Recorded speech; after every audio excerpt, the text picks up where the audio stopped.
Negros Occidental sinailalim na sa state of calamity dahil nga sa epekto ng pagputok ng bulkang Canlaon. Alamin natin ang follow-up report ng Bombo Radio Bacolod. Isinailalim na sa state of calamity ang lalawigan ng Negros Occidental, kasunod ang pagputok ng bulkan Canlaon. Matatandaan na nagsagawa ng emergency meeting ang Provincial Disaster Risk Reduction and Management Office kahapon at bumuo ng resolusyon na nagre-rekomenda sa pagpapatupad ng province-wide state of calamity. Kaninang umaga, agad na nagpatawag ng special session ang 11 miyembro ng Sangguniang Panlalawigan upang ipasa ang nasabing rekomendasyon.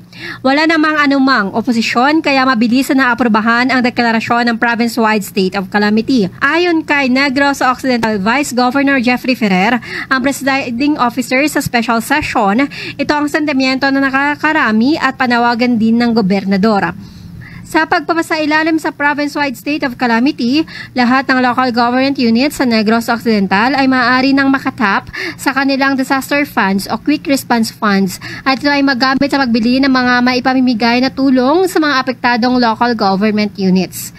Magpapatupad din ng price freeze sa mga basic necessities at prime commodities at maaari ding ma-realign ang ilang pondo at makakagamit ng ibang procurement options. Negros Occidental under state of calamity. Those resolutions are simply defining of everything. The point is, we already approved the endorsement, resolution coming from PDRRMC, and the request of the governor to declare the province of Negros Occidental under state of calamity. Mula rito sa lalawigan ng Negros Occidental, para sa Bombo Network News, ito si Bombo Glory Faith Alchario para sa number 1 and most trusted radio network in the country, Bombo Radio Philippines, Basta Radio.